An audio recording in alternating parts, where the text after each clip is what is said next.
So let's unpack the term. Belly dance is the wrong name for the dance form that we're talking about. It's kind of unfortunate. I, as a teacher, I'm stuck with it. If I call the class what belly dance is really called in Arabic, nobody would identify with it or have any idea what it is, and no one would ever sign up for my classes. So I'm stuck. But the terminology that's really proper for the dance form, there are two terms we could use. One is Raqsbaladi, which means country dance or dancing country, in the sense of folk dance. Okay. The other term is Raqs Sharqi or Raqs Shar'i in Egyptian Arabic, which means Eastern dance or dance of the East. And there's a slight distinction between these two. In the West, people gave the name danse du ventre or belly dance to the dance. The name came from Europeans, from Americans, because of something that you're seeing right here. Okay? These are photographs from women at the Chicago World's Fair, the Columbian Exposition that took place in 1893. And the women on the left are spectators. Your good Midwestern ladies who came out to the fair to see the sights. And then on the right is an Egyptian woman, a professional entertainer, somebody who was literally shipped in from Egypt to be an exhibit at the fair. And what I want you to notice is how differently they're dressed. Okay? So now, when you look at this young lady and you compare what she's wearing to what you see a typical belly dancer wear today, right? Well, it's not very scandalous, is it? She's covered. She's got a long sleeve camise on, an underbust vest, this heavy fabric skirt. They're usually satin or something like that. And her skirt goes down to about here. And that was typical at the time. But a Victorian lady was wearing a dress with collar up to here, a dress down to the floor, and she was corseted. Okay? So here you have this young lady who's uncorseted, and she's wearing way less clothing than a proper lady should wear in public. Moreover, she's doing movements that emphasize the part of her that's less covered. Parts that in the West we tend to associate with sexuality. So the hips, in particular, breasts, and so on. Now, because of the way she's dressed, the spectators were really fixated on the abdomen, even though most of the dance actually takes place in the pelvic area. Hence the name. Okay, so that's where the terminology comes from. The name stuck, and therefore we're stuck with it. And when you talk to Arab people, when they talk about belly dance in English, they call it belly dance because they know that's what we understand. Okay? So what's the difference between these two things?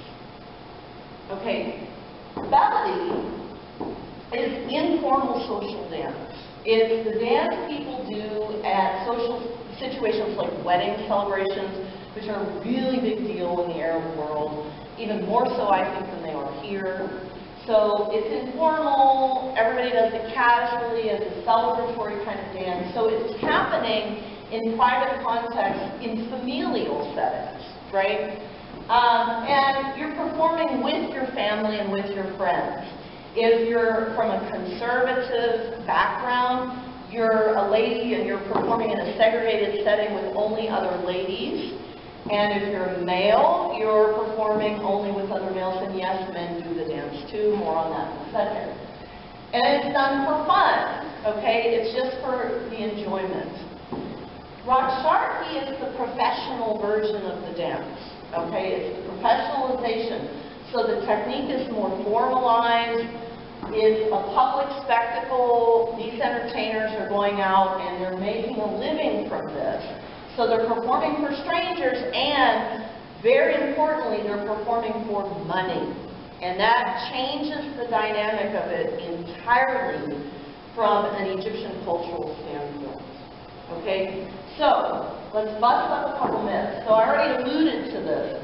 Ballet is not strictly a woman's dance. One of the things you hear, frustratingly, you hear this on belly dancers' websites in the West, that this is a woman's dance from ancient times, celebrating the goddess within, yada, yada, yada, yada. That's bogus and it's BS. That's not where the dance comes from. Men do the dance too. It's very, very easy to find video of Egyptian men dancing this way in social settings like weddings. However, when you look at the theatrical dance, it's not quite as socially acceptable for men to do that, although there are a handful of male professional belly dancers in the Middle East. There are lots of them in the West because we don't make that same distinction. Okay? Moreover, this is not an ancient dance. The theatrical version of the dance only goes back about 100 years or so, give or take. That's an area that I've been doing a lot of research on. That's another thing that you read on websites all the time of American dance instructors of the belly dance. They say, oh, come and learn this ancient woman's art form. It's not ancient. We can trace very specifically where the theatrical form of the dance originated. And it came from nightclubs of Cairo at the turn of the 19th and 20th centuries. Now the social form, it's probably really old, but we can't say with any specificity how old it goes back. Okay? So, Egyptians have a love and hate relationship with this dance form. Okay? And they love and hate that people in other parts of the world identify them with this dance form. So, here's this distinction again. Belly is usually okay because it's done in a family setting, it's done as a celebration, that's okay. And I'm not doing it to earn money, and that's an important distinction. But Raksharki is often not socially acceptable, and it's very, very, very bad for you if you have a daughter who decides to become a professional belly dancer in Egypt. It is a stain on the family, okay? And girls who decide to do it, who come from respectable families, sometimes will be kicked out of the house for it. Conversely, sometimes women who are marginal in society, girls who are poor, girls who come from abusive households, will go into the dance because it's the only alternative that they have. So, in Egypt, if we go back in time, 18th to early 19th centuries, there are two classes of female entertainers in Egypt. One are called the awalim, and the other are called the gawazi. The awalim, in this time period, late 18th, early 19th century, the awalim were generally respectable. The gawazi were definitely not. Okay. So the awalim, the singular for that is the word alma. And the alma means a learned woman. Okay. So before let's say the middle part of the 19th century, the typical alma was somebody who could recite poetry, she could sing songs or improvise verse, she could dance, but she would only dance for other women in the privacy of what was called the harem. And harem, you know, again, Western stereotypes, we think of the harem, and that's where that word comes from. But there weren't any harems the way that we think of harems, courtesy of our film industry, okay? The harem was just the private area of the home. Again, public, private, masculine, feminine, kind of that distinction. In the harem, women, you know, were not covered, and they would bring in these professional entertainers to entertain them in a setting that was woman-only and therefore private and respectable. So these ladies were very much considered artists. Now, by contrast, you have the gawazi. And the singular for this word is gazia. And gazia is the feminine for the word that means invader in Arabic. And part of that relates to the origin of these people, which is in dispute and probably not clear-cut, let's put it that way. But the difference between the gawazi and the awalim is the gawazi performed publicly, in front of anybody.